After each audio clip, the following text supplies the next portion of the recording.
এই যে মিস শাহরিয়ার ভাই কি বাসায় আছে? হঠাৎ পেছনে থেকে কারো কথা শুনে ঘুরে তাকালো শখ।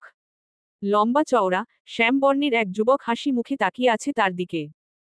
শাহরিয়ার ভাই বলায় বুঝল কথাটা তাকেই জিজ্ঞাসা করা হয়েছে, কারণ সায়নের নাম শাহরিয়ার। তবে এই ছেলেকে চেনে না সে। কখনো দেখেছে বলেও মনে হচ্ছে না। হবে হয়তো পার্টি লোক। কোনো প্রয়োজনে সায়নকে বাড়িতে খুঁজতে এসেছে। লোকটা জবাবের আশায় মুখের দিকে তাকিয়ে আছে দেখে সে ছোট্ট করে জবাব দিল, জি, ভাইয়া বাসাতেই আছে। ডেকে দেওয়া যাবে? কথা ছিল, বলবেন মন্টি এসেছে। নামটা শুনে কেন জানি শখের হাসি পেল। মস্তিষ্কে ধাক্কা দিল মাউন্টেন ডিউ। মাউন্টেন থেকে মন্টি।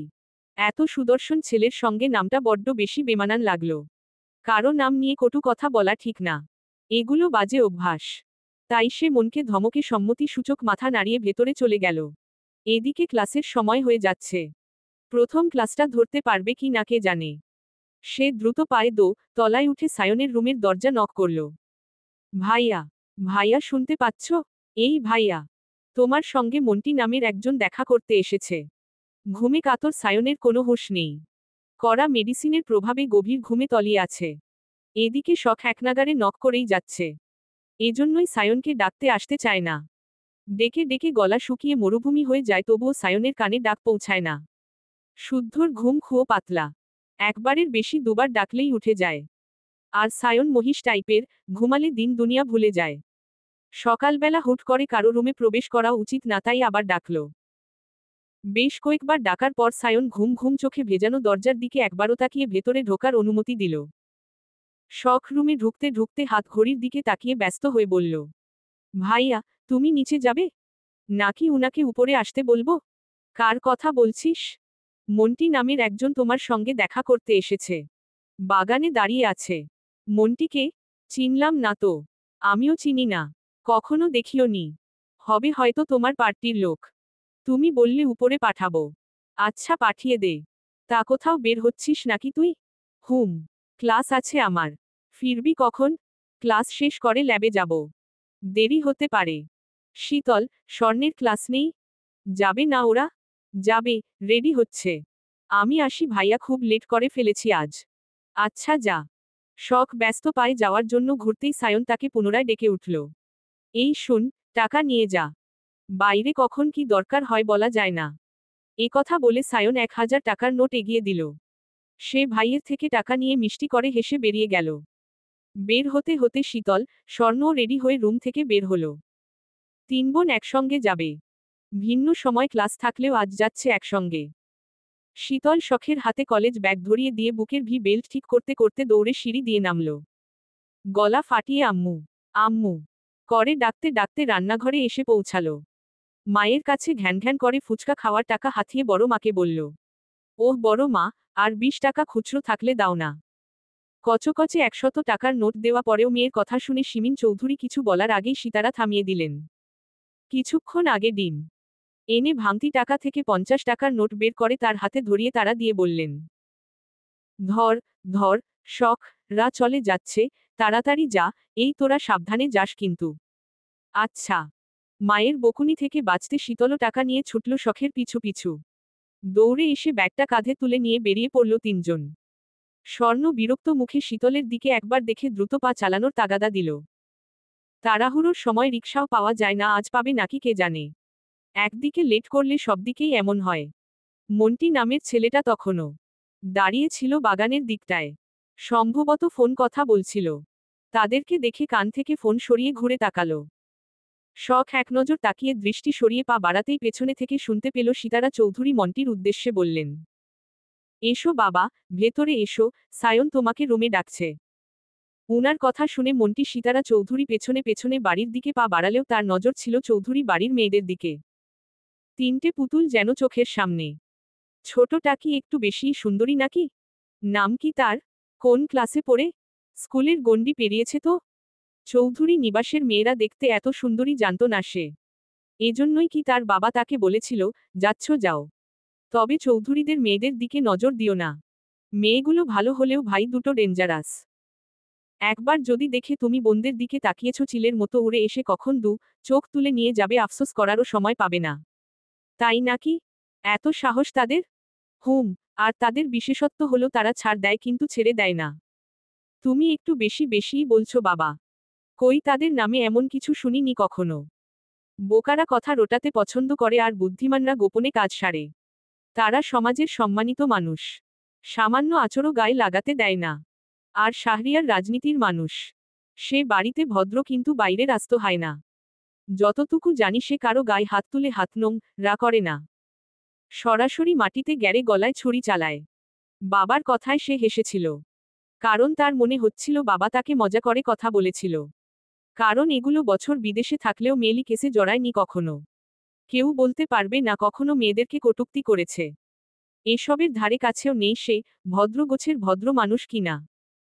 তাছাড়া ইশতিয়াক ভাই তার বড় বোন আশালতার স্কুল ফ্রেন্ড। দেখা হয়েছে বহুবার। সেই সূত্রে অল্প স্বল্প চেনাজানা আছে ইশতিয়াকের সঙ্গে। সেও জানে ইশতিয়াক আর শুদ্ধ কেমন। শুদ্ধ, ইশতিয়াকও জানে সে কেমন। মনে মনে এসব ভাবতে ভাবতে সে সিতারার সঙ্গে সায়নের রুমে এলো। সায়ন ততক্ষণে বিছানার হেডবোর্ডে হেলান দিয়ে বসেছে। সদ্য ঘুম থেকে উঠায় চোখ ফুলে আছে।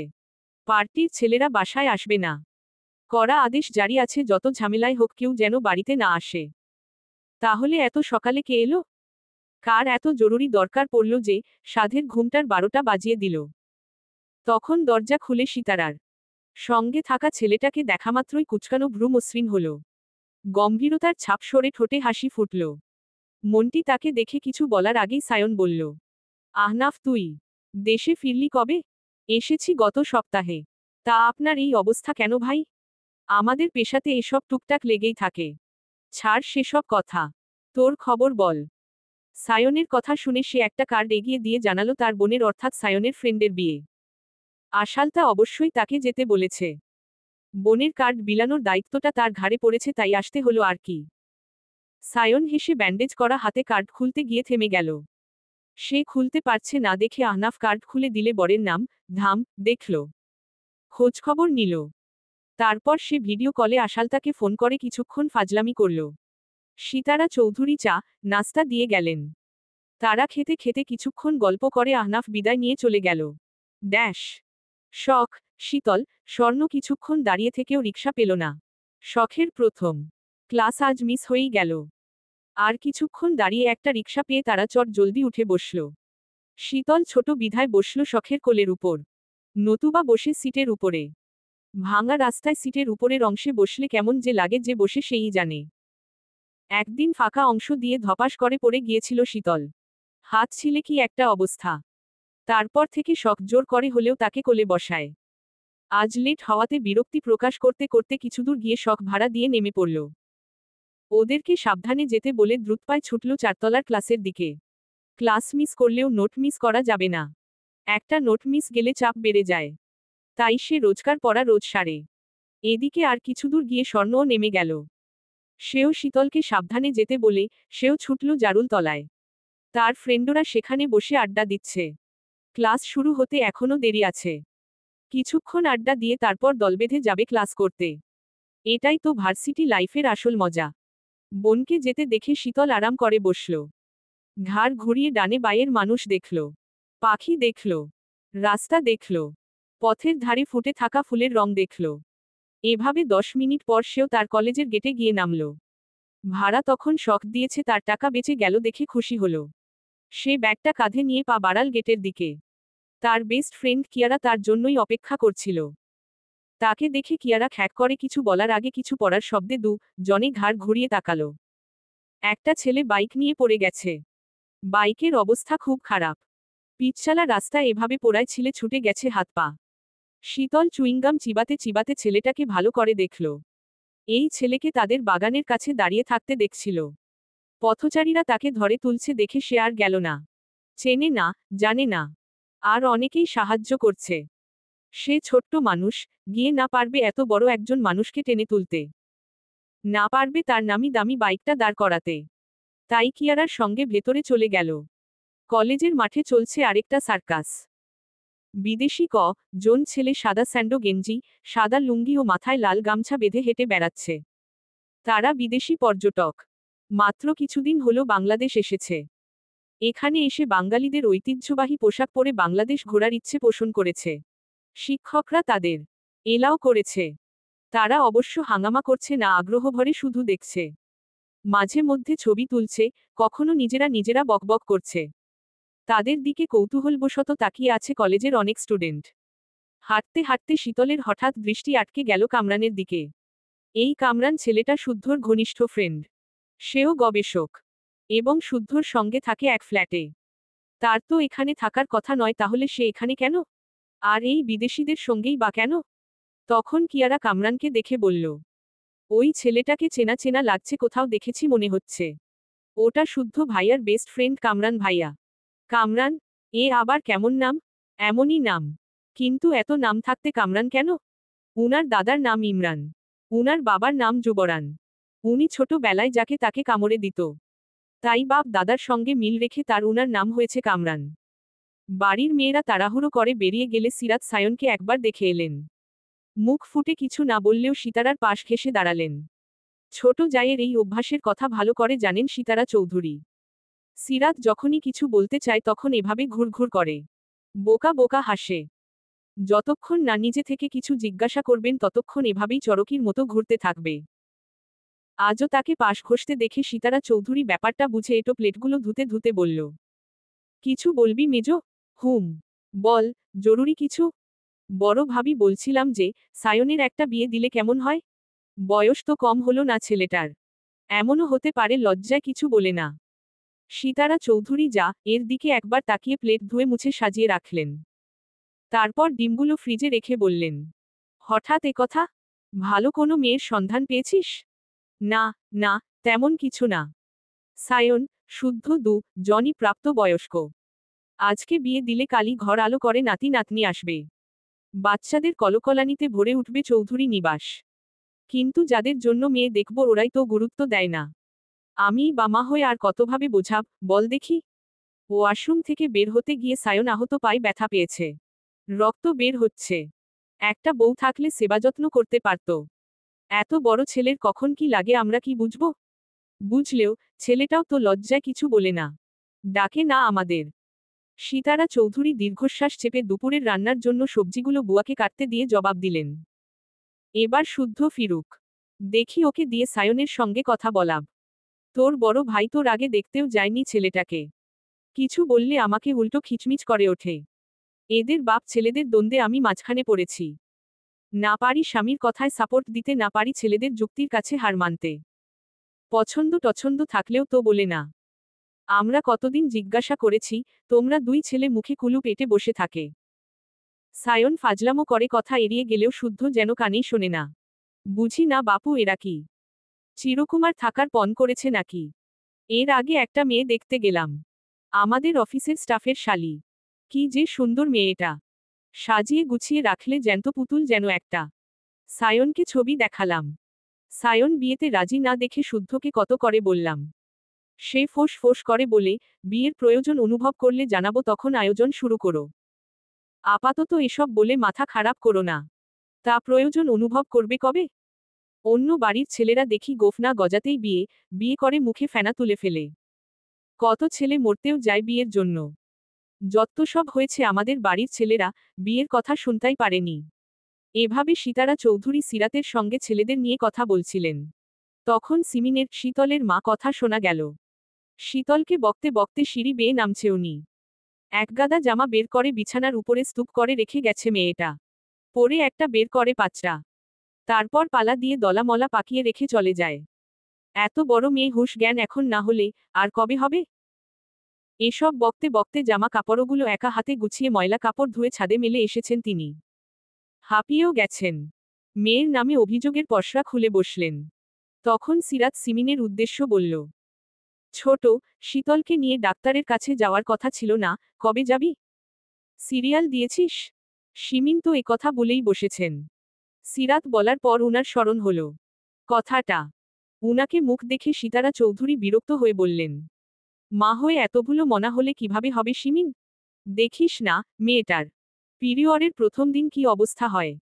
স্বাভাবিক আর অস্বাভাবিক বলেই তো কিছু থাকে নাকি? মেয়ে মানুষের কিছু কিছু ব্যাপার নিয়ে অবহেলা করতে নেই। তুই না গেলে বল, আমিই না হয় নিয়ে যাই মেয়েটাকে।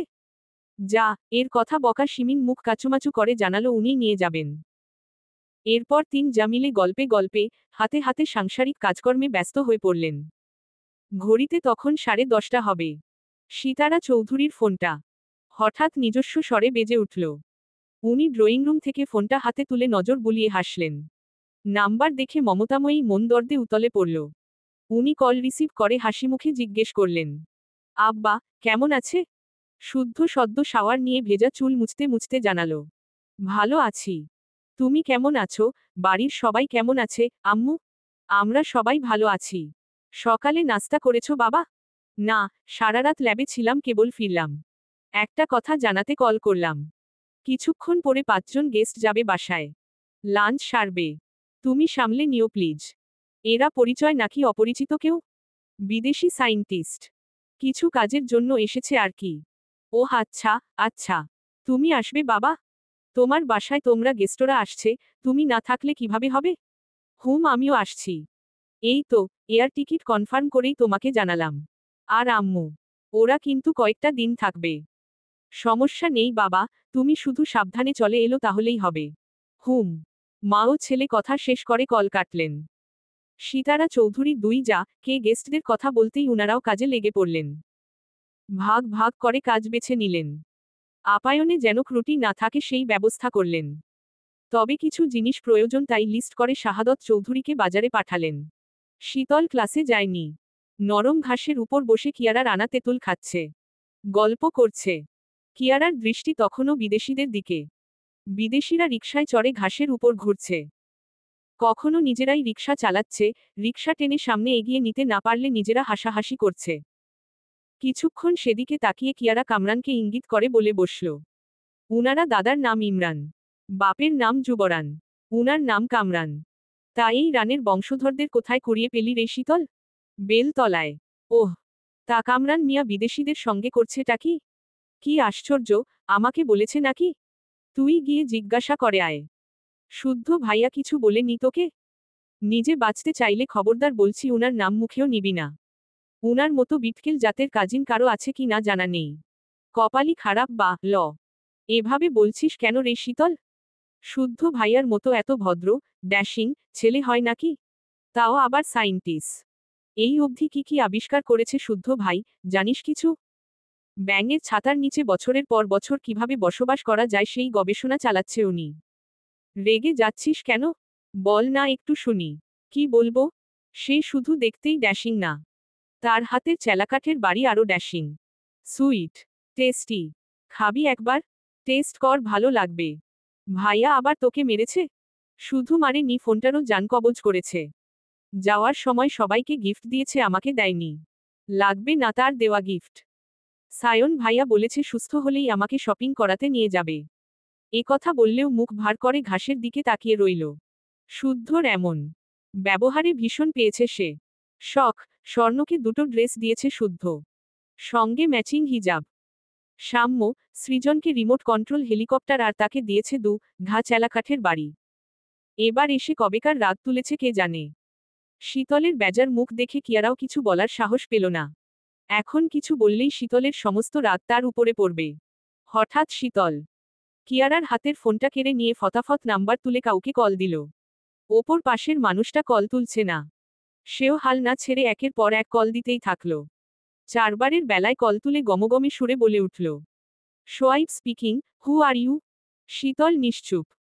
কারো কথা না শুনে হ্যালো হ্যালো করে শেষমেশ কলই কেটে দিল ওপর পাশের মানুষটা। তাতে শীতলের রাগের পারদ দ্বিগুণ বাড়ল। সে আবার কল করল সেই নাম্বারে। কিয়ারা বসে বসে শীতলের নান দেখছে। এবারও কল বেজে বেজে শেষ মুহূর্তে কল রিসিভ হতেই সে গলার স্বর পরিবর্তন করে ন্যাকা সুরে বলল, বিশুদ্ধ বলছেন? না, বিশুদ্ধ সাহেব ভালো হয়ে যান, ভালো হতে টাকা লাগে না। ব্যথা কমে গেছে? কিসের ব্যথা?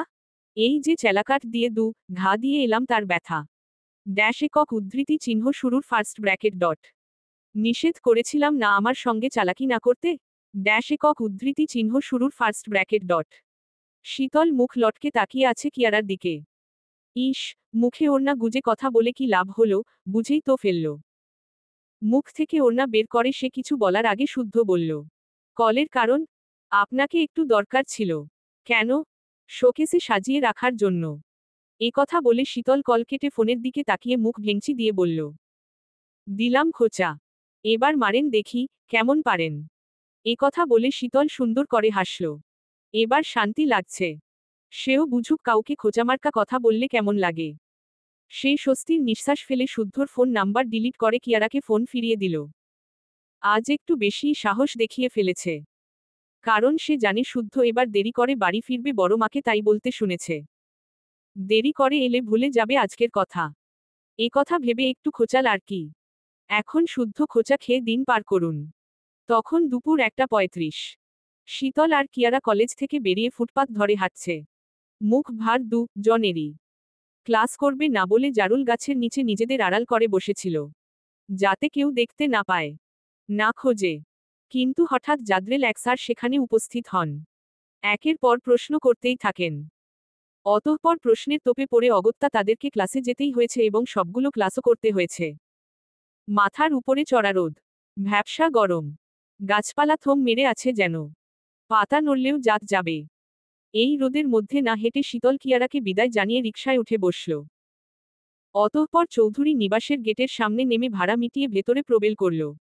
মূল ফটকটা অতিক্রম করে যেতে যেতেই হঠাৎ বাগানের দিকে নজর পড়ল।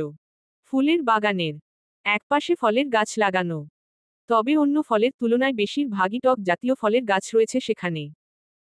যেমন তেঁতুল, বরই, আমড়া, আমলকি, পেয়ারা, জলপাই। বলা বাহুল্য, বাড়ির মেয়ে বউরা যেসব ফল খেতে পছন্দ করে সেসব ফলের গাছ। এ কাজ করেছেন শারাফাত চৌধুরী নিজেই, যাতে বাড়ির মেয়ে বউরা ইচ্ছেমতো ফল খেতে পারে। তাই উনি দেশি বারোমাসি ফলের গাছ লাগিয়েছেন। বেশ দিন হল বাগানমুখো হওয়া হয় না শীতলের। বিগত সপ্তাহে মেজ আম্মুর সঙ্গে লেবু আনতে গিয়েছিল, তারপর এদিকে পা মারানো হয়নি। তাছাড়া শুদ্ধ বাড়ি থাকলে গাছে উঠতে পারে না, উঠলে মারে, বকে, ধমকায়। মা খাওয়ার ভয় গাছ উঠে না, নয়তো গাছে উঠে ফল পাড়তে একাই 100 সে। হঠাৎ কি ভেবে যেন সে বাগানের দিকে গেল। রোদে গরমে কলেজের ড্রেসের অবস্থা খারাপ, তবুও সেদিকে পাত্তা নেই তার। দুটো বিড়ালের মারামারি শব্দ শুনে সেদিকে পা বাড়িয়েছে। তার পায়ের শব্দ শুনে দুটো বিড়াল দিকে দৌড়ে পালিয়ে গেল। ফেলে রেখে গেল সদ্য ফোটা পাখির দুটো ছানা। বেঁচে আছে ছানা দুটো, নড়ছে এখনো। সে ছানা দুটো দেখে হাতে তুলে আশেপাশে তাকিয়ে দেখল। কোন গাছে পাখি দুটোর মায়ের বাসা বুঝতে উঠতে পারল না।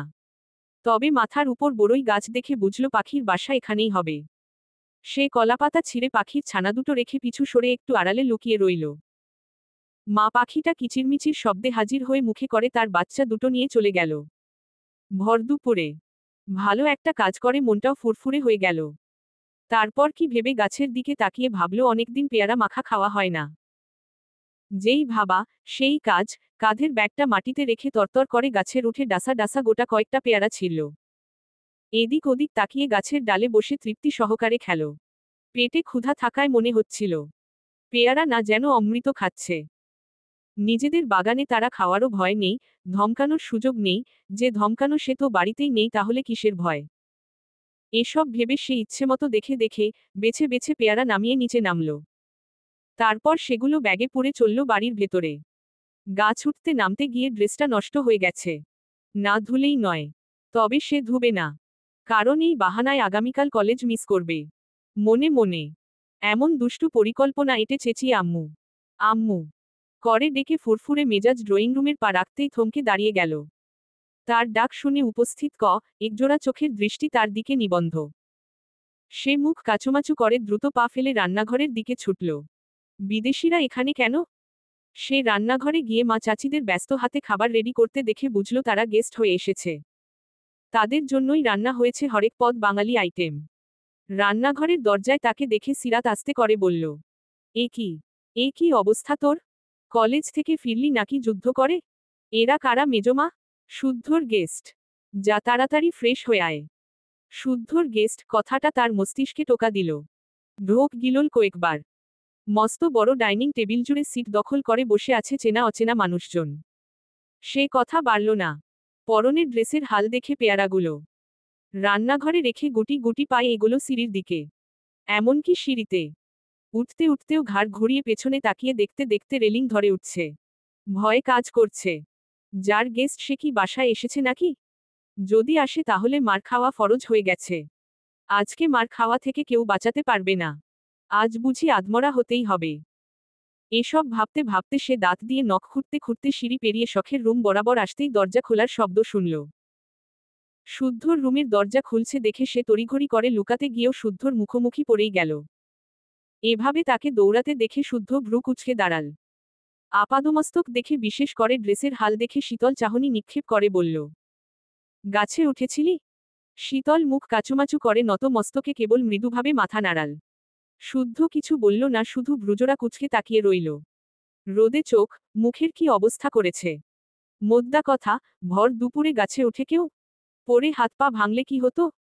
তাকে নিশ্চুপ দেখে শীতল আর চোখে একবার দেখে মিনমিন করে বলল, মগডাল থেকে বাবুই পাখির দুটো ছানা পড়ে গিয়েছিল। ছানা দুটো তুলে দিতে গাছে উঠেছিলাম। আর উঠব না। ড্যাশ একক উদ্ধৃতি চিহ্ন শুরুর ফার্স্ট ব্র্যাকেট ডট। আপনি কখন এলেন শুদ্ধ ভাই? আপনার না দেরিতে ফেরার কথা ছিল?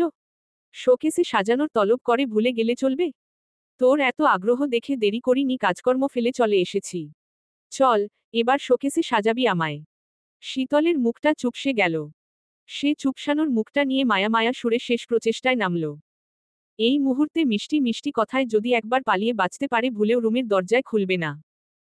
তবে তার কাছে শুদ্ধকে ঘায়েল করার একটা অস্ত্র আছে। হঠাৎ কোথা থেকে যেন তার অসীম সাহস উদয় হল। সেই মিষ্টি কথায় পটাতে না পারলে সেই অস্ত্রটা কাজে লাগাবে বলে ভেবে নিল। অতঃপর সে বলল, মজা করে বলেছি তাই আমি ক্ষমাপ্রার্থী। এরপরও যদি মারেন আমি কিন্তু বড় বাবাকে বলে দেব আপনি সিগারেট খান। এ কথা বলে শুদ্ধর চোখে চোখ রেখে তাকালো। তাকাতেই মনে হলো ভুল করে ফেলল নাকি আরেকটা। ভয়ে বুকটা ধুরুধুরু করে কাঁপতে লাগল।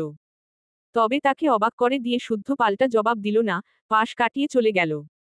শীতলের খুশি এবার দেখে কে? সে গালভর্তি হেসে শত্রুকে পরাজিত করার খুশিতে নাচতে নাচতে, গাইতে গাইতে তার রুমে চলে গেল। ভেবেও নিল এবার থেকে শুদ্ধ মারতে এলে এই হুমকিটাই দেবে সে। শিরা সাধারণ ঝাল খেতে পারে না। তাদের কথা মাথায় রেখে সব রান্না করা হয়েছে। সায়নও এসেছে সবার সঙ্গে আলাপ জমাতে। শুদ্ধ নিচে নেমে আগে মা চাচিদের যাওয়ার ইশারা করে নিজে সবাইকে তুলে খাওয়ানোর দায়িত্ব নিল। সীতারা চৌধুরী হাতের বাঙালি রান্না তৃপ্তি করে খেতে তারা বাহবা দিল। ছেলেদের খাওয়া শেষ হলে তারা সবাই ড্রয়িং রুমের সোফায় বসল। শুদ্ধ খায়নি দেখে মা চাচিদের সঙ্গে খেতে বসল। বোনরাও বসেছে। শখ, স্বর্ণ এতক্ষণ উপরেই ছিল। বাইরের কেউ এলে বাড়ির মেয়েদের বারবার তাদের সামনে ঘোরাঘুরি করা পছন্দ করে না শুদ্ধ, সায়ন। সায়ন ছাড় দিলেও শুদ্ধ দেয় না। তাই তারা এসে নিচে নামে নিমায়ের ডাকে খেতে এসেছে। সবাই বসেছে কিন্তু শীতল নেই। একটু পরে সেও ফ্রেশ হয়ে খেতে এলো। শখ শীতলের দিকে দৃষ্টি নিক্ষেপ করে একটা ইশারা করল। শখের ইশারায় মাথাতে ওড়না তুলে ভেঙচি কেটে চেয়ার টেনে বসল। এইটুকু ইশারা না করলে শীতলের সঙ্গে সঙ্গে বড় ভাইদের কাছে তাদেরও বকা খেতে হতো। সবাই খেতে খেতে টুকটাক গল্প করছে তবে নিচু স্বরে। সীতারা চৌধুরী ছেলের প্লেটে খাবার তুলে দিচ্ছে। হঠাৎ ব্যথাতুর শব্দ শুনে সবাই চোখ তুলে তাকালো শীতলের দিকে। শীতল ঠোঁট চেপে ধরেছে। সিরাত তখন বললেন, কি রে, দাঁতে পাথর পড়েছে নাকি? শীতল ঠোঁট থেকে হাত সরাতেই দেখে ঠোঁটে কামড় লেগে রক্ত বেরিয়ে গেছে। এত রক্ত দেখে স্বর্ণ বোনের দিকে পানি এগিয়ে দিলেও শিমিন শীতলের পিঠে দুম করে কিল বসিয়ে দিলেন। নিজে নিজে খেতে গিয়ে কে ঠোঁট কেটে ফেলে, কে? এখনো কি ছোট আছে?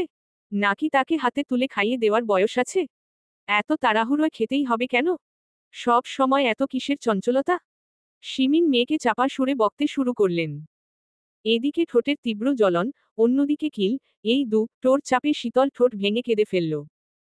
সে কাঁদতে কাঁদতে উঠতে গেলে তার হাত ধরে সীতারা থামিয়ে দিলেন। ছোট যা, কে বকলেন? সিমিনের এই স্বভাবটা খুব খারাপ, যেটাই হোক মেয়ে টোকে মারেন, বকেন। জায়ের বকা খেয়ে শিমিন কথা বাড়াল না। নিজের একটু হাতটা ধুয়ে শীতলকে আগে পানি খাওয়ালেন। রক্ত মুছে দেখলেন কতটুকু কেটেছে। তারপর রান্নাঘর থেকে মধু এনে ঠোঁট লাগিয়ে দিলেন। মাংসের ঝোলের ঝালটা কমে এলে চোখের পানি, নাকের পানি এক করে করুণ দৃষ্টিতে তাকিয়ে রইল আধ খাওয়া রোস্টের দিকে। ভীষণ মজা হয়েছে রান্না। মোজা মা রান্না করেছে, চোখ বন্ধ করেই বলে দিতে পারবে সে। ইচ্ছে ছিল 3টে সাবার করার। কিন্তু কিছু খেতে পারেনি, কেবল 2 লোকমা ভাত মুখে পড়েছিল। তার আগেই কামড় লেগে ঠোঁট কেটে গেল। ভর দুপুরে পেট পুড়ে সবাই খেল, কিন্তু মেয়েটা কিছু খেতে পারল না দেখে সিমিনের গলা দিয়েও খাবার নামল না। উনি দই মিষ্টি এগিয়ে গমগমে সুরে খেতে ইশারা করলেন। বেশ খানিকটা কেটে ফুলে গেছে শীতলের নিচের ঠোঁট। মায়ের কিল খেয়ে শীতল কিছু বলো সাহস করল না। অল্প অল্প করে দই নিয়ে মুখে দিল। স্বর্ণের ফোনেটা সেই তখন থেকে বেজেই চলেছে। সাইলেন্ট থাকায় ঘুমে বিভোর স্বর্ণ কিছুই টের পাচ্ছে না। এতবার কল করেও স্বর্ণকে না পেয়ে কিয়ারা এবার শখকে ফোন দিল। শখ কিয়ারার নাম্বার দেখে শীতলের হাতে ফোন ধরিয়ে দিয়ে নিজে পড়ায় মন দিল। শীতল ফোন কানে ধরে শখের রুম থেকে বেরিয়ে ধীর পায়ে বেলকনির দিকে এলো। কিয়ারার নাক টেনে কান্নার শব্দ পেতেই সে ভ্রু কুঁচকে জিজ্ঞেস করল, কি রে, কাঁদছিস কেন? তোর ফ্যাচর ফ্যাচর কান্নার শব্দ শুনতে কল করেছিস? শীতল, আমার দম বন্ধ হয়ে আসছে। কাঁদতে কাঁদতে আমি শেষ। তুর্য সঙ্গে কেন এমন হলো, কেন? এ কথা শুনে শীতল মস্তিষ্কে জোর খাটিয়ে মনে করার চেষ্টা করল, তুর্যকে এই নামের কাউকে চিনে বলেও মনে পড়ছে না তার। তবে কিয়ারা কাঁদছে মানে আপনজন হবে হয়তো। তাই সে সান্ত্বনা দিতে বলল, থাক, কাঁদিস না। আমরা কেউই সারা জীবন বেঁচে থাকার জন্য আসিনি। আমাদের সবাইকে মরতে হবে। এদিকে শীতলের সান্ত্বনার বাণী শুনে কিয়ারার কান্না বন্ধ হয়ে গেল। সে নাক টানতে টানতে পাল্টা প্রশ্ন করল, তুর্য মরে নি রে শীতল? সে তিথির চোখের সামনে অন্য কাউকে বিয়ে করে বাসর সেরেছে। ভাবতে পারছিস কতটা কষ্টের? বাল, কে তুর্য, কে তিথি? কার কথা বলছিস তুই? এমনিতেই মুড অফ, খবরদার বলছি, মাথা খাবি না আমার। ক্লিয়ার কাট কথা বল, নয়তো দূরে গিয়ে মর। নিজের জীবনে সুখ নেই ও আসছে অন্যজনের দুঃখের কাহিনী শোনাতে। শীতলের বিরক্তমাখা কথা শুনে কিয়ারা চুপসে গেল। কান্নাকাটি অফ করে জানালো, সে কলেজ থেকে ফিরেই কাজিন রিলেটেড উপন্যাস পড়ে শেষ করেছে। উপন্যাসের নায়ক ভুল বুঝে আরেকজনকে বিয়ে করেছে। নায়িকার সামনে বউ নিয়ে বাসর ঘরে ঢুকেছে। তিথি, তুর্য ছিল কাজিন। মূলত বাড়ির কেউ জানত না তারা একে অপরের ভালোবাসে। চমৎকার একটি উপন্যাস। তবে উপন্যাসটি স্যাড ইন্ডিং। বিচ্ছেদের ইন্ডিং মানতে না পেরে কিয়ারা কেঁদে কেটে একাকার অবস্থা। এদিকে মন দিয়ে পুরো কাহিনী শুনে শীতলেরও মন খারাপ হলো। সে বলল, ওটা আমিও পড়ব, কাল দিয়ে যাস তো বইটা। আগামীকাল কলেজে যাবি? না, সকালের দিকে আম্মুর সঙ্গে ডাক্তারের কাছে যাব। আচ্ছা, তাহলে বিকেলে আমি তোর বাসায় যাব। শোন, তোর কাছে যতগুলো কাজিন রিলেটেড উপন্যাস আছে তুই সবগুলো নিয়ে আসবি। এই জনরার উপন্যাস খুব ভালো লাগে আমার। আচ্ছা। তারপর সে কথা বলে কল কেটে সামনে তাকালো। হঠাৎ তার মনে হলো সে ছাড়াও এখানে কেউ আছে। কিন্তু কে? কে তার কথা শুনছে লুকিয়ে লুকিয়ে? কি মনে করে সে পেছনে ঘুরতেই দেখে একটু দূরে শুদ্ধ দাঁড়িয়ে আছে। চোখে শীতল চাহনি। যাহ, এখন কি হবে? কি করে বলবে সে যা ভাবছে আদৌ সেই রকম কিছু নয়। দিন ধরেই চাপা রাগের তোপে শুদ্ধর মনটা বিষিয়েছিল। ভেবেছিল শীতলকে আর কখনো শাসন করবে না। মুখে বারণ করলেও গায়ে হাত তুলবে না। যে তার শাসনকে সব সময় বাঁকাভাবে গ্রহণ করে, চাচাতো ভাই বলে যাতা বলে, তাকে শাসন করার প্রশ্নই আসে না। কিন্তু এ মেয়ে ভীষণ ঘাড়ত্তারা। সে যেন মুখিয়েই থাকে তাকে রাগিয়ে দেওয়ার জন্য। করেও তাকে রাগানোর মতোই কাজকর্ম। যেমন আজকে সকালে ফোন দিয়ে যা ইচ্ছে তাই বলল। কেন বলল, কি কারণে বলল, সেও জানে না। তার অহেতুক কল ভালো মেজাজটা বিগড়ে দেওয়ার জন্য যথেষ্ট ছিল। সকালের ঘটনার পর ভেবেছিল এসেই থাপ্পড় বসিয়ে দেবে। কান টেনে লম্বা করে ভদ্রতা জ্ঞানের শিক্ষা দেবে। কিন্তু খেতে বসে হঠাৎ ঠোঁট কেটে রক্তারক্তি হলো দেখে ভাবল আপাতত থাক। নিজে না দিক একটা শাস্তি তো পেলই। তখন তার করা অপরাধের শাস্তি মৌকুফ করলেও এখন হাতখানা নিষ্পিস করছে। অনবরত থাপড়াতে ইচ্ছে করছে। দবির একটা লিমিট থাকা দরকার। বাসায় বাইরের গেস্টরা উপস্থিত রয়েছে। তারা যদি ভুলক্রমেও এসব শুনে, কি ভাববে? ফ্রেন্ডদের কানে গেলেও মজা নিতে বিন্দু পরিমাণ কার্পণ্যবোধ করবে না। বরং ওরা নিজ দায়িত্বে রটিয়ে দেবে, যা হওয়ার নয় সেসব কথা। শীতল আচমকা শুদ্ধকে দেখে জোরপূর্বক হাসল। মাথা চুলকে তার লম্বা বিনুনির নাড়াচাড়া করে কিছু বলার জন্য শব্দ খুঁজল। কিন্তু কি বলবে বুঝতে উঠতে না পেরে এদিক ওদিক তাকিয়ে বলল, কলা খাবেন শুদ্ধ ভাই? বাবা এনেছে। কি যে মিষ্টি খেতে। তোর কেন মনে হলো আমি কলা খাওয়ার জন্য দাঁড়িয়ে আছি? হে হে, না মানে, আমি খাবো তাই ভাবলাম আপনাকেও সাধি। তোর বাপ এনেছে, তুই বেশি করে খা। আচ্ছা, গিয়ে খাই তাহলে। ফোনে কি যেন বলছিলি? শীতল ঢোক গিলল। আর চোখে দেখেও নিল শুদ্ধ রাগান্বিত চাহনিতে তাকিয়ে আছে। মনে হচ্ছে ঠাস করে মেরে বসবে। সেও বুঝল ছাড় পাবে না, তাই কৈফিয়ত দেওয়ার সুরে আমতা আমতা করে বলল, উ উপ উপন্যাসের কথা বলছিলাম। আমি তোর কাজিন হই, রাইট? উপন্যাস পড়ে কি হবে? আমি সিঙ্গেল, চল প্রেম করি। না। না কেন? আমি কোন দিক থেকে কম? কাজিন লাভ যখন এতই ভালো লাগে তাহলে সমস্যা কি? কি ভেবেছিস আমার সঙ্গে প্রেম করলে তোকে লিপস্টিক কিনে দিতে পারবো না? শীতল মুখ কাচুমাচু করে মেঝের দিকে তাকিয়ে আছে। শুদ্ধর কথার জবাব খুঁজতে ব্যস্ত সে। তবে মুখ ফুটে না বললেও সে মনে মনে জবাব ঠিকই দিল। আপনার মতো হিটলার প্রেমিক চাই না আমার। আপনি এমন এক পুরুষ যাকে ভালোবাসি বললেও থাপ্পড় দিয়ে বলবেন, বে আ দোব, বললি কেন ভালোবাসি? ভালোবাসা বলে বেড়ানোর জিনিস? এক্ষুনি কান ধর।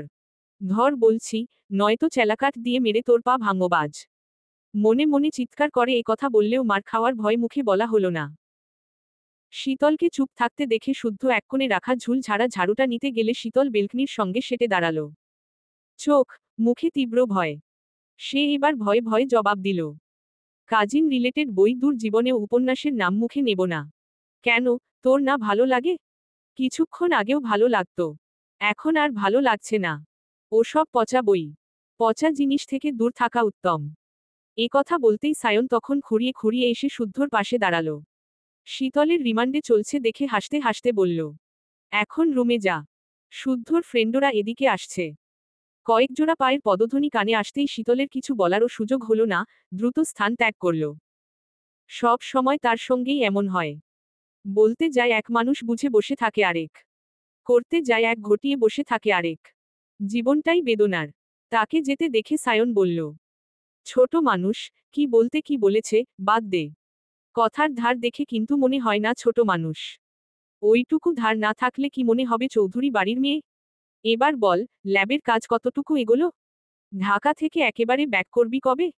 কাজ এখনো একটু বাকি আছে। কাজের উপরে ডিপেন্ড করছে সব। এসব বলতে বলতে সায়ন পেতে রাখা চেয়ারে বসল। এইটুকু পথ হেঁটে আসতে গিয়ে হাঁপিয়ে উঠেছে। ক্ষতস্থানে টান পড়েছে। এ অবস্থায় বাইরে যেতেও পারেনি দিন ধরে। দলের ছেলেপুলেরা ওদিকে আরেক কাণ্ড ঘটিয়ে বসে আছে। যত ব্যথায় থাকুক, আজ সন্ধ্যায় একটু বের হাতেই হবে। শুদ্ধ নিজেও ভাইয়ের পাশে বসে জানালো ল্যাবের কাজ সম্পর্কে। চৌধুরী নিবাসের উল্টো পথ ধরে এগুলেই একটা নির্জন রাস্তার দেখা মিলে। রাস্তার ধারে গাছ আর জঙ্গল। সেখানে মাটির নিচে তৈরি করা হচ্ছে শুদ্ধর পার্সোনাল ল্যাব। সেখানে থাকবে মানব কল্যাণে কার্যরত নিত্য নতুন আবিষ্কার। বিদেশিরা মূলত এসেছেই ল্যাব পরিদর্শন করতে। কাজ প্রায় শেষের দিকে। যদিও এই ব্যাপারে সায়ন ছাড়া বাড়ির কেউ তেমনভাবে জানে না, কারণ ল্যাবটা সম্পূর্ণ গোপনীয়তা রেখে তৈরি করা হয়েছে। নির্জন স্থানে এমনভাবে কাজ করা হচ্ছে কেউ খুনাক্ষরেও টের পাবে না ল্যাব রয়েছে। শুদ্ধ ঢাকা থেকে খুব তাড়াতাড়ি ব্যাক করবে। কারণ এক নতুন আবিষ্কারের ভূত মাথায় চেপে বসেছে। যতক্ষণ না সেই কাজ হাত দিবে তার সতী মিলবে না, কিছুতেই না। দুই ভাইয়ের আলোচনার মাঝেই কামরান, অর্ক, হাসান এসে ধপ করে বসল। কামরান ফসফস করে জানালো অর্ক থাকলে সে আর থাকবে না। বন্ধুর কথা শুনে শুদ্ধ ভ্রু কুঁচকে পকেট হাতড়ে 100 টাকার নোট বের করে দিয়ে বলল, ধর। কামরান টাকা ধরে হতবাক হয়ে তাকিয়ে আছে। তাকে এভাবে তাকাতে দেখে শুদ্ধ বলল, বসে রইলি যে, যা। আমি রাগ করে বললেই পারি, তাই বলে সত্যি সত্যি চলে যেতে বলবি? এই তোর বন্ধুত্ব? বন্ধু শখ করে একটা ইচ্ছে প্রকাশ করল। আমিও তার ইচ্ছেকে সম্মান দেখালাম। এখানে ইমোশনাল হওয়ার কি আছে? তাই তো, তোর বন্ধু আমাকে কুত্তার দৌড়ানি খাওয়াল।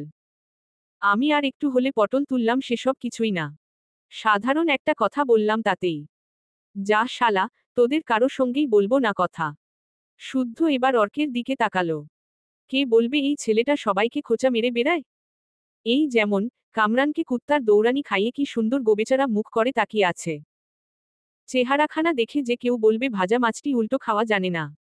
তাকে তাকাতে দেখে অর্ক দাঁত কপাটি বের করে বলল, আমি কিছু করিনি ভাই। পুরো ঘটনাটা শুন। রাস্তার ধারে একটা লাল কুকুর শুয়েছিল।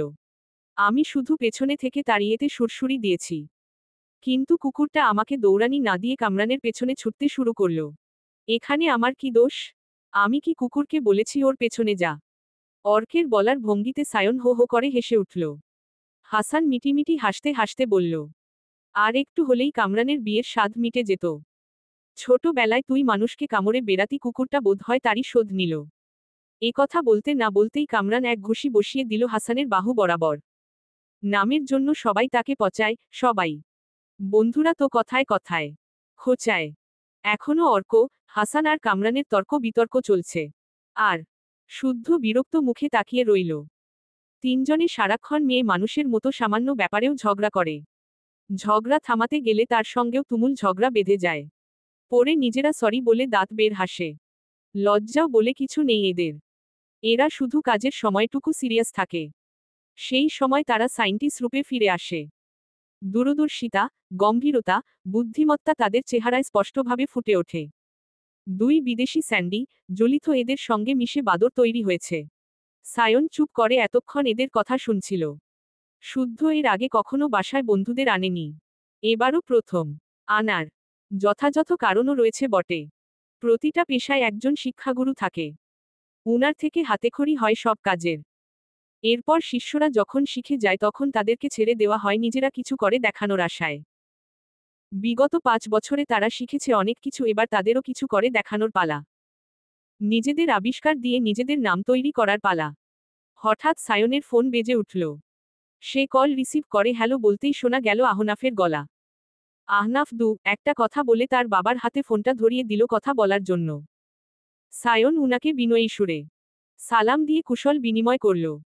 ভদ্রলোক অহেতুক কথা না বাড়িয়ে সরাসরি আসল প্রসঙ্গে এলো। সায়ন বাবা বলছিলাম যে, বোনের বিয়ে দেবে না? আমার তো 3টে বোন। কার কথা বলছেন আঙ্কেল? শখ মায়ের কথা বলছি। বোন বড় হয়েছে, বিয়ে তো দিতেই হবে। কিন্তু হঠাৎ একথা? আহনাফকে তো তুমি ছোট থেকেই চেনো। পাত্র হিসেবে কেমন এটাও জানো। ওর জন্যই শখের হাতটা চাইছি বাবা। আমার বোনের ইচ্ছে ডাক্তারি পড়ার। আমরাও চাই সে ডাক্তার হোক। তাই ওর বিয়ের কথা ভাবছি না আপাতত। ওর পড়া নিয়ে আমাদের বাড়ি থেকে কোনো সমস্যা হবে না এইটুকু গ্যারান্টি দিতে পারি। ঠিক আছে, আমি বাসায় সবাইকে জানিয়ে আপনাকে জানাবো। ঠিক আছে, অপেক্ষায় রইলাম। হুম। সায়ন কলটা কেটে শুদ্ধর দিকে তাকালো। শখের বিয়ের প্রস্তাব এসেছে বুঝতে বাকি নেই কারো। তারপরও সায়ন শুদ্ধকে আহনাফের ব্যাপারে যতটুকু বলা যায় বলল। শুদ্ধ আহনাফকে ভালো করে চেনে। ভদ্র ছেলে। দেখা হলেই কথা হয়। অবিবাহিত বোনরা বাসায় থাকলে প্রস্তাব আসবে স্বাভাবিক। তবে ছেলে যতই ভালো হোক বোনের অমতের বিরুদ্ধে তারা যাবে না। কারণ বোনরা পানিতে পড়ে নেই যে, প্রস্তাব এলেই বিয়ে বিয়ে করে লাফাতে হবে। তাছাড়া তাদের 3 বোন 3 ধরনের। খুব ছোট থেকে শখ খুবই নরম মনের। কারো কান্না দেখতে পারে না সে। কাউকে কাঁদতে দেখলে নিজেও কাঁদে। আর স্বর্ণ খুব চাপা স্বভাবের। মনের কথা কাউকে বুঝতে দেয় না। হোক সেটা কারো প্রতি তীব্র রাগ বা অভিমান। বাকি রইল শীতলের কথা, সে পাখি। মুক্তমনে উঠতে পছন্দ করে সে। যেই তাকে উঠতে নিষেধ করে সে তার জাত শত্রু। চোখের বিষ। তার জলজ্যান্ত উদাহরণ, শুদ্ধ। বিকেলের দিকে শুদ্ধ বন্ধুদের নিয়ে কোথায় যেন গেল। সায়নও কাজের কথা বলে গাড়ি নিয়ে বের হল। শীতলের বাবা শাহাদত চৌধুরীর ছুটি শেষ। দুপুরের পরপর উনি চট্টগ্রামের উদ্দেশ্যে বেরিয়ে পড়েছেন। 3 মাস পর হয়তো আবার আসবে। বাসায় ছেলেরা কেউ নেই তাই শীতল সখার স্বর্ণকে বাগানে এলো। ঘাসের উপরে খালি পায়ে হাঁটল। ফুলের বাগানে পানি দিয়ে দোলনায় বসতেই সাম্য কোথায় থেকে যেন লাফাতে লাফাতে এসে 3টে গোলাপ ছিঁড়ে 3 বোনের কানে গুজে দিয়ে ধপ করে বসল শখের কোলের উপর। তারপর আহ্লাদি সুরে বলল, আপু চলো বৌচুরি খেলি। ভাইয়ারা বাইরে গেছে, যে কোনো সময় চলে আসতে পারে। অন্যদিন খেলবো ভাই। প্লিজ। বৌচুরি না অন্য কিছুর নাম বল। তাহলে চলো কানামাছি খেলি। আচ্ছা চল। হঠাৎ শীতলের মনে পড়ল দুপুরে পেয়ারা পেরেছিল, সেগুলো রান্নাঘরে পড়ে আছে। শীতল দৌড়ে গিয়ে রান্নাঘর থেকে পেয়ারা এনে সবাইকে দিল। পেয়ারা খেতে খেতেই খেলার প্রস্তুতি নিল। শখের দুচোখ বেঁধে দেওয়া হলো। সাম্য, সৃজন, শখ, স্বর্ণ, শীতল খেলায় ব্যস্ত। তারা শখকে কাতুকুতু দিয়ে পালিয়ে যাচ্ছে। শখ বন্ধ চোখে তাদের খুঁজছে। খেলতে খেলতে খিলখিল করে হাসছেও তারা। সীতারা, শিমিন, সিরাতো এসে দাঁড়িয়েছেন বাগানে। 3 যা মিলে সবজি বাগান থেকে সবজি তুলতে তুলতে গল্প করছে। টাটকা সবজিগুলো রান্না হবে আজকে রাতে। তখন চৌধুরী নিবাসের গেট পেরিয়ে পুলিশের গাড়ি এসে থামল। ধোপদপ করে। কয়েকজন পুলিশ গাড়ি থেকে নেমে স্বর্ণকে ঘিরে ধরে বলল, ইউ আর আন্ডার এরেস্ট সুবর্ণ চৌধুরী। স্বর্ণ হঠাৎ চৌধুরী বাড়ির মূল ফটকে পুলিশের গাড়ি দেখে স্বর্ণ, শখ, সাম্য, সৃজন দাঁড়িয়ে গেছে। তাদের চোখে মুখে বিস্ময়। শুধু শখের চোখ বাঁধা থাকায় সে হাত বাড়িয়ে খুঁজে যাচ্ছে দুষ্টু ভাই বোনদের। পুলিশ দেখামাত্র শীতল চট জলদি শখের চোখের বাঁধন খুলে বিস্ময়ঝরা কণ্ঠে বলল, এই আপু, ওই দেখ পুলিশ। শীতলের কথা শুনে শখ ভ্রু কুঁচকে তাকিয়ে দেখে সত্যি সত্যিই চৌধুরী নিবাসের মূল ফটক পেরিয়ে পুলিশের গাড়ি থেমেছে। কয়েকজন পুলিশ ধোপাধপ পা ফেলে তাদের সামনে এসে দাঁড়াল। তীক্ষ্ণ দৃষ্টি মেলে তাদের পরখ করে নেমপ্লেটে লেখা ইনসান নামের পুলিশটি অত্যন্ত রুক্ষ কণ্ঠে বলল, ইউ আর আন্ডার এরেস্ট সুবর্ণ চৌধুরী স্বর্ণ। উনার কথা শুনে ভাই বোনের বিস্ময়ের মাত্রা চূড়ান্ত লেভেল পার করল। তারা একে অপরের মুখ চাওয়াচাওয়ি করছে। কি বলবে খই হারিয়ে ড্যাব করে তাকিয়ে আছে। সায়ন রাজনীতি করলেও পুলিশ কখনো চৌধুরী নিবাসে প্রবেশ করেনি। আর না পুলিশের জেরায় পড়তে হয়েছে তাদের। অথচ স্বর্ণ কি এমন করেছে যে পুলিশ এসেছে চৌধুরী বাড়িতে? পুলিশের কথার শুনেও স্বর্ণের মধ্যে কোনো হেলদোল দেখা দিল না। সে আপনমনে পেয়ারা চিবাতে ব্যস্ত। ভঙ্গিমা দেখে মনে হচ্ছে সে জানত এমন কিছুই হবে। তাকে ভাবলেশহীন দেখে ইনসান নামের পুলিশটি তোত্তাছোড়া হেসে বলল, চলুন তাহলে যাওয়া যাক। কোথায় যাব? আপনাকে শ্বশুরবাড়ি নিয়ে যেতে আমরা আসব না নিশ্চয়ই? আশাও করিনি। কথা বাড়াবেন না, চলুন। আগে প্রমাণ করুন আমি অপরাধী, তারপর যাব। এ কথা বলে স্বর্ণ ঘাসের উপর বসল।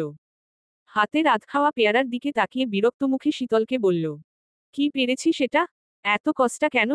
শীতল জবাব দিল না। হতবাক হয়ে একবার তাকাচ্ছে পুলিশের দিকে, একবার স্বর্ণের দিকে। পুলিশ ওকে থানায় নিয়ে যাওয়ার কথা বলছে, অথচ এই মেয়ে পুলিশকে দাঁড় করিয়ে রেখে পেয়ারার ভালো মন্দ বিচার করছে। স্বর্ণের মতিগতি দেখে ইনসানের বিরক্তের মাত্রা বাড়ল। একে তো সারাদিন বিশ্রামের সুযোগ পায়নি, মেজাজও চটে আছে, এখন আবার এই মেয়ে নখরা শুরু করেছে। মন তো চাচ্ছে হিড়হিড় করে টেনে নিয়ে যেতে, কিন্তু আদেশ আছে এই মেয়ে চৌধুরী বাড়ির মেয়ে, তাকে যেন বিন্দুমাত্র অসম্মান করা না হয়। তার উপরে সে নাকি মেজরের মেয়ে। ইনসান বিরক্তের মাত্রা চেপে পুনরায় বলল, দে দে, খুন। ইচ্ছে করছে না। কি কি ইচ্ছে করছে না? যা দেখাতে চাচ্ছেন সেটা দেখতে। স্বর্ণের কথা আর পুলিশের মুখে দেখে শখ মুখ টিপে হাসল। এই পুলিশটা যে রাগ চেপে ভদ্রতা দেখাচ্ছে সেটা তার মুখ দেখে বোঝা যাচ্ছে। এদিকে বাড়ির পেছনে দিকে পুঁইশাকের লতা বেড়ে ওঠার তিন জামাচা করে পুনরায় বাগানের দিকে এসে পুলিশের গাড়ি দেখে অবাক হলেন। তিনজনই দ্রুত পায়ে এগিয়েও গেলেন। স্বর্ণের মুখের সামনে হ্যান্ডকাপ ঝুলিয়ে তাকে এরেস্ট করার কথা বলায় সিতারা চৌধুরীর বললেন, ওর অপরাধ? হঠাৎ মহিলা কণ্ঠ শুনে তারা পেছনে তাকিয়ে তিনজন মহিলাকে দেখে বুঝল উনারা চৌধুরীদের সহধর্মিণী। পরনের পোশাকেও আভিজাত্যের ছাপ। ইনসান উনাদেরকে যথেষ্ট সম্মান দেখিয়ে জবাব দিল, উনি গতকাল দুপুরে সম্মানিত এক ব্যক্তিকে থাপ্পড় মেরেছে, যা ইচ্ছে তাই বলে অপমান করেছে। সেই ভদ্রলোক আজ মানহানির কেস ফাইল করেছে। কাকে থাপ্পড় মেরেছে স্বর্ণ? কে সেই লোক? কেনই বা মেরেছে? সিতারা এসব জিজ্ঞাসা করার আগেই ফোনের টোন বেজে উঠল। শুদ্ধর নাম্বার দেখে উনি কল রিসিভ করতেই শুদ্ধ বলল, পুলিশকে ফোনটা দাও, কথা বলি। সিতারা চৌধুরী ছেলের কথা শুনে ফোন ইনসানের দিকে বাড়িয়ে দিলে ইনসান ফোনটা নিয়ে কানে ঠেকাল। শুদ্ধর বলা কোনো কথা শোনা না গেলেও পুলিশের মুখভঙ্গি থমথমে হয়ে গেল। চোয়াল শক্ত করে শুদ্ধর কথা শুনে গেল। তারপর ফোন ফিরিয়ে দিয়ে সেভাবে এসেছিল তারা সেভাবেই চলে গেল। না বাড়তি কথা বলল আর না কাউকে আর কিছু বলার সুযোগ দিল। পুলিশকে চলে যেতে দেখে সবাই স্বর্ণকে ঘিরে ধরল ঠিকই, কিন্তু কিছু বলার আগেই দ্রুত গতিতে সায়নের গাড়ি ঢুকল। সায়ন গাড়ি থেকে নেমে পুলিশের মুখোমুখি দাঁড়িয়ে কয়েক মিনিট বলে বাগানে এসে দাঁড়াল। ভাই বোন এবং মা চাচিদের দেখে গম্ভীরতাকে মুছে ফেলে ভ্রু কুঁচকে বলল, এই তোরা পেয়ারা কোথায় পেলি? আমাকেও দে দেখি একটা চিবায়। শীতল সায়নের কাছে থেকে আগেই সরে বসল। তারপর তার আধখানা পেয়ারার দিকে তাকিয়ে কিছু একটা ভেবে দাঁত বের করে হেসে বলল, আমার পেয়ারা খুব টক, শখ আপুরটা নাও। অতঃপর পেয়ারা কারাকারি করতে লেগে গেল সায়ন। সিতারা চৌধুরী বারবার মূলত ঘটনা জানতে চাইলেও এ কথা ও কথা বলে এড়িয়ে গেল। ছেলের এমন গা ছাড়া ভাব দেখে উনারা ধরে নিলেন গুরুতর কিছু নয়। গুরুতর কিছু হলে সায়ন নিশ্চয়ই দাঁত বের করে হাসত না। স্বর্ণ সায়নের চালাকি বুঝেও কিছু বলল না। ভাই বোনদের দুষ্টু মিষ্টি খুনোশুটিতে মেইন টপিকটা আপাতত চাপা পড়ে গেল। রাত তখন কয়টা হবে, এই একটার কাছাকাছি বোধ হয়। নির্জন রাস্তায় এক টগবগে যুবককে মাটির সঙ্গে চেপে ধরে রেখেছে কয়েকজন ছেলে। শোয়ানো ছেলেটার হাত পা দড়ি দিয়ে বাঁধা, চোখে ভয়। গো গো শব্দে বাঁচার আকুতি ছেলেটার চোখে মুখে। কিছুক্ষণ আগেও দাপট দেখিয়ে মামাসি তুলে শ্রী গালি ছুড়েছে। একজনকে ঘুষি মেরে রক্তাক্ত করেছে। এখন নিজেই বাঁচার ভয় প্রাণ ভিক্ষা চাচ্ছে। এজন্যই বোধহয় প্রবাদে প্রচলিত, পিপিলিকার পাখা গজায় মরিবার তরে। ঠিক সেই মুহূর্তে বাইকে করে সায়ন উপস্থিত হল। পরনে 3/4 কালো প্যান্ট ও সাদা টি শার্ট। সেই শীষ বাজাতে বাজাতে বাইক স্ট্যান্ড করে চাবি ঘুরাতে ঘুরাতে তাদের কাছে এসে থামল। চারদিকে অন্ধকার। এদিকে রাতের বেলায় গাড়ি ঘোড়া আসে না বিধায় জায়গাটা শুনশান। সায়ন খোঁড়াতে খোঁড়াতে এসে ছেলেদের তাড়া দিয়ে ধারালো ছুরি তুলে নিল। ছুরিটা উল্টো পাল্টে দেখে ধার পরখ করে নিল। সব ঠিকঠাক দেখে সন্তুষ্টির সুরে বলল, ভালোই ধার আছে, আমার এনার্জি কম লস হবে। সায়নের ইশারা পেয়ে ছেলেগুলো ওই ছেলেটাকে আরো শক্ত করে চেপে ধরতেই সায়ন ছেলেটার গাল ধরে শান্ত কণ্ঠে বলল, আমার বাড়ির মেয়ের রেট জানতে চেয়েছিলি শুনলাম। কাজটা ভালো করিসনি। এসব পাগলামি কেউ করে রে পাগলা? উম উম এই ওর মুখটা খুলে দে, মরার আগে কি বলে শুনি। নান্নু নামের একটা ছেলে ওই ছেলেটার মুখ খুলে দিতেই ছেলেটা কাঁদতে কাঁদতে বলল, ভাই, ভাই আর করব না ভাই, মাফ করে দেন ভাই। ভাই না, বাপ ডাকলেও ছাড় পাবি না তুই। তোর মরার টিকিট অলরেডি কনফার্ম হয়ে গেছে। আমি আপনার বোনের পা ধরে মাফ চাইব ভাই। আমার অপরাধ আমি স্বীকার করব। শুধু এবারের মতো জান ভিক্ষা দেন ভাই। মাফ করতাম যদি তোর রা কথা শুনে আমার বোনটা না কাঁদত। মাফ করতাম যদি আমার মাকে নিয়ে গালি না দিতি। মাফ করতাম যদি আমার বোনকে তুলে আনার জন্য ভুয়া পুলিশ না পাঠাতি। কি ভেবেছিস পুলিশের পোশাকে গেলে আমরা আমাদের বোনকে তোদের হাতে তুলে দিতাম? আর তোরা আমার আদরের বোনকে খুবলে খুবলে খাবি? এত সোজা না রে, শুয়োরের বাচ্চা, না। চৌধুরী নিবাসের মেয়েদের গায়ে কলঙ্ক লেপটানো এত সোজা না। গু খেয়ে রাজনীতির মাঠে নামি নিরে। এ কথা বলে সায়ন ছুরি দিয়ে ছেলেটার গলায় আঁকিবুকি করতে করতে ফিসফিস করে বলতে শুরু করল, তোকে একটা সিক্রেট বলি শোন। আমরা ভাই, আমি সায়ন, আমার ভাই শুদ্ধ। মজার ব্যাপার হচ্ছে, আমাদের কোনো মিল নেই। না দেখতে আর না স্বভাবে। যা আছে সবই অমিল। আমরা জন দুই মেরুর মানুষ। আমাদের রক্ত যেহেতু এক বাবা মায়ের সন্তান, যদি কিছু মিল না থাকে রক্তের বদনাম হয়ে যাবে। তাই কষ্টে সৃষ্টে একটা মিল খুঁজে বের করেছি আমরা। সেটা কি জানিস? আমরা জনেই হাইড অ্যান্ড সিক খেলতে এবং খেলাতে ভালো পারি। দক্ষ প্লেয়ার বলতে পারিস। এইটুকু বলতে সায়ন থামল। একা একা ঠোঁট টিপে হাসল। তারপর নক্ষত্র ভরা আকাশের দিকে একবার তাকিয়ে এদিক ওদিকে করে ঘাড় ফুটাল। তারপর পুনরায় বলল, আমি ভালোর মুখোশ পরে সবার কাছে ভালো হয়ে চলার চেষ্টা করি। তবে রেগে গেলে অন্য কথা। আর শুদ্ধর ভেতরেও যা বাইরেও তা। ও এমন এক ছেলে নিজের বাপ ভাইয়ের পেছনে বাঁশ দিয়ে জিজ্ঞাসা করে, ব্যথা পেলে নাকি? তাহলে একবার ভাব সে কতটা ক্রেজি। আমি তোকে ছেড়ে দিলেও শুদ্ধর হাতে পড়তে হবে। ওর হাতে পড়লে সহজে মারবে না। তবে তোর বলিষ্ঠ দেহখানা রিসার্চের কাজে লাগাবে। আমার ভাই অপছন্দের কাউকে ধীরে ধীরে মারতে পছন্দ করে। আর ধীরে ধীরে মরলে কষ্ট হবে বেশি। এর চেয়ে আমার হাতে মরে যা, কথা দিচ্ছি, আমি কম কষ্টে মারব তোকে। এ কথা বলে সায়ন ছেলেটাকে কিছু বলার আগেই গলায় ছুরি চালিয়ে দিল। পাক্কা হাত, একটুও কাঁপল না। ধারালো ছুরিতে এবড়োখেবড়ও হল না। ঠিক যেভাবে কুরবানির পশুকে জবাই করা হয় ঠিক সেভাবেই জবাব করল সায়ন। তার পরনের জামা কাপড় লাল রক্তে রঞ্জিত। চোখ মুখে উচ্ছ্বাস। ঠোঁটে তৃপ্তির হাসি। ছেলেটার গলা দেহের সঙ্গে খানিকটা লাগিয়ে রেখে সায়ন বসা থেকে উঠে দাঁড়াল। ছেলেটা পিচ ঢালা রাস্তায় ধরফর করছে। গলা দিয়ে গো গো শব্দ বের হচ্ছে। গলার ফাঁক গলিয়ে গলগল করে রক্তের স্রোত বইছে। কয়েক মিনিট ছেলেটা কাটা মুরগির মতো ছটফট করতে করতে একটা সময় থেমে গেল। চোখ খোলা রাখা অবস্থায় তার প্রাণপাখি দেহ ত্যাগ করল। সায়ন পরনের টি শার্টের দিকে তাকিয়ে বিরক্ত হল। রক্ত মাখা হাতে টি শার্টটা ঝেড়ে ঝুড়ে মুখে বলল, ধুর বাল, যা, নো, আ, রে, র তে শীতলের দেওয়া সাধের টি শার্টটাই নষ্ট করে ফেললাম। এ কথা বলে মুখে বিরক্তিকর শব্দ করে নান্নুর হাতে ছুরিটা দিয়ে বাইকে চেপে বসল। উপস্থিত ছেলেপুলেরাই গায়েব করতে ওস্তাদ। আলাদা করে কিছু বলতে হবে না তাদের।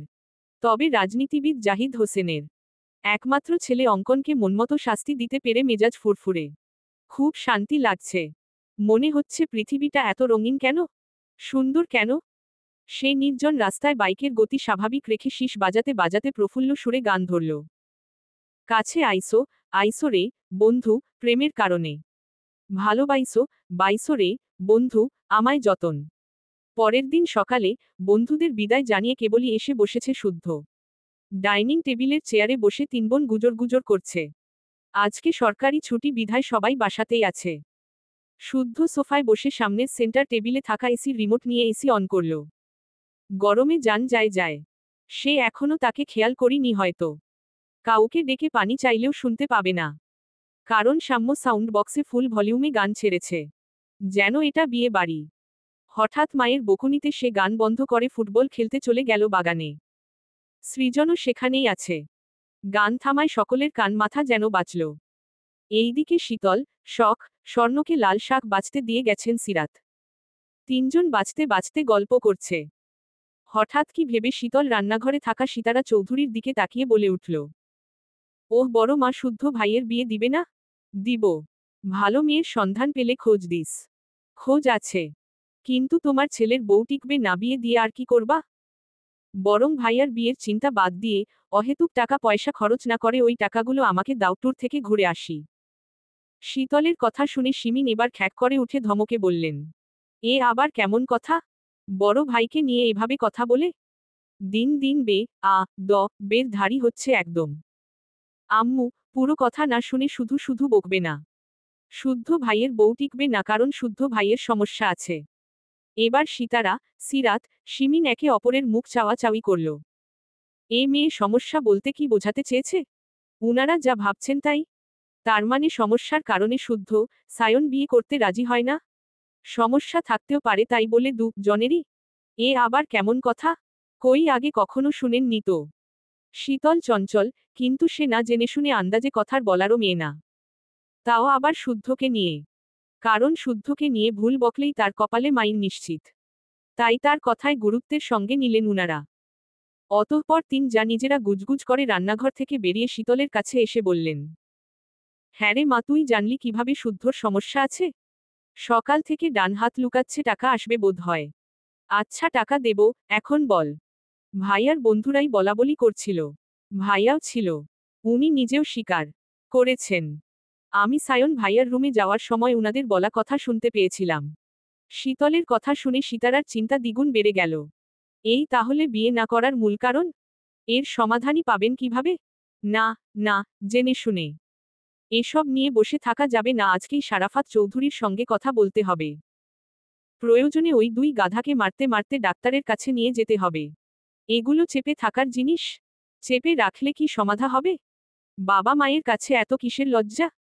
না, না, এতদিন জানতেন বিধায় ছেলেদের নানান অজুহাত মেনে নিয়েছেন।